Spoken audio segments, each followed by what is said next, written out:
A ver, hay ciertos textos antiguos que se consideraron tan, pero tan peligrosos que directamente se ocultaron del mundo. Y es que cuentan una historia que podría poner patas arriba todo lo que creemos saber sobre nuestros orígenes. Hoy vamos a meternos de lleno en uno de los más polémicos de todos, el libro de Enoc. Venga, vamos al lío. La pregunta que lo mueve todo es precisamente esta. ¿Y si la verdadera clave de nuestro pasado no está en los libros que todo el mundo conoce, sino en uno que fue borrado del mapa a propósito? Pues nuestra historia arranca en un lugar increíblemente remoto, allá en las montañas de Etiopía.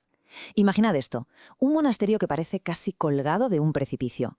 Pues bien, ahí se guarda una de las Biblias más antiguas y completas que existen, datada en el siglo VI. Un tesoro, vamos. Y aquí es donde la cosa se empieza a poner interesante de verdad, porque, a ver, la Biblia, que casi todos conocemos, tiene 66 libros, pues esta versión etíope tiene 81. Y justo en esa diferencia, en esos libros extra, se encuentra un texto que es a la vez fascinante y polémico, uno que fue excluido de casi todas las demás. El libro de Enoc. ¿Y por qué lo quitaron? Pues porque se consideró apócrifo. Esta palabra viene del griego y significa literalmente oculto. Era la etiqueta que se ponía a los textos que, digamos, no convenía que la gente leyera. Eran demasiado peligrosos. Contenían ideas que sencillamente hacían saltar por los aires el relato oficial. ¿Y quién lo escribió? Pues una de las figuras más enigmáticas de toda la Biblia, Enoc, que era nada menos que el bisabuelo de Noé. El Génesis cuenta algo alucinante sobre él, y es que no murió.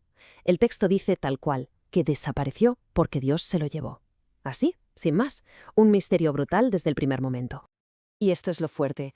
No es que alguien cuente su historia, no. Es él mismo, Enoc, en primera persona, describiendo lo que le pasó.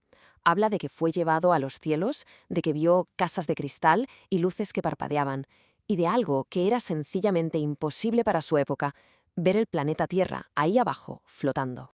Y aquí es donde la historia explota. Tienes dos opciones. Por un lado, la versión tradicional, la religiosa. Fue en ascensión divina, un milagro. Por otro lado, si lees esa descripción con ojos del siglo XXI, ¿a qué suena? Pues suena clavado a un caso de abducción de manual. ¿Hablamos de un profeta o del primer abducido de la historia? Y este cuadro lo resume perfectamente. ¿Son ángeles o son extraterrestres? ¿Una carroza de fuego o una nave espacial? ¿El cielo o el espacio exterior? La clave de todo esto es que Enoc describe a esos ángeles como seres físicos, de carne y hueso. La gran pregunta es, ¿será que simplemente no tenía las palabras, el vocabulario tecnológico para describir lo que estaba viendo? Es que el libro es súper específico. No habla de uno o dos, ¿eh? Da un número exacto, 200. 200 de estos seres, a los que él llama los guardianes o los vigilantes, bajaron al monte Hermón. O sea que no fue algo casual, fue una misión en toda regla.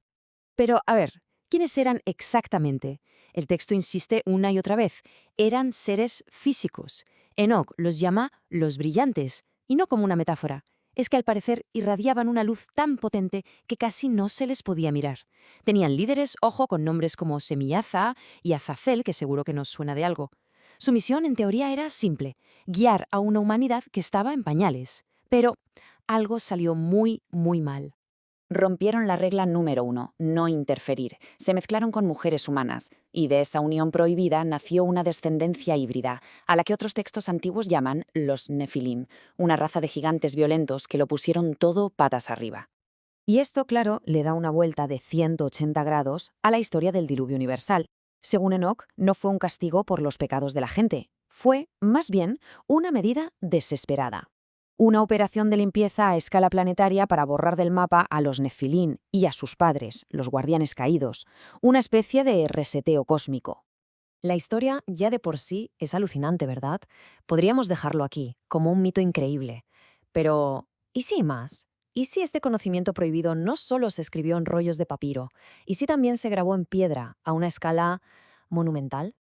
Y aquí es donde la cosa se pone todavía más increíble si cabe. A ver, la versión oficial que todos hemos estudiado es que la Gran Pirámide es la tumba del faraón Keops. Punto.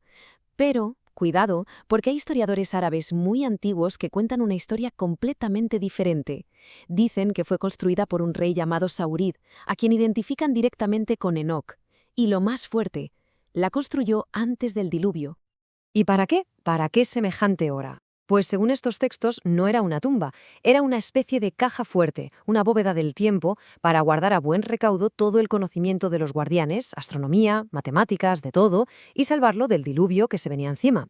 Y dicen que la construyeron usando una tecnología que les permitía mover esos bloques de piedra gigantescos como si fueran de corcho. Y ahora pensaréis, bueno, vale, pero esos son leyendas. Pues agarraos, porque damos un salto al año 2016. Usando una tecnología súper avanzada, los científicos detectaron un hueco gigantesco y desconocido dentro de la Gran Pirámide. Una cámara secreta del tamaño de la Estatua de la Libertad a la que nadie ha podido entrar todavía. ¿Y si esa es la cámara del conocimiento de la que hablaban las leyendas?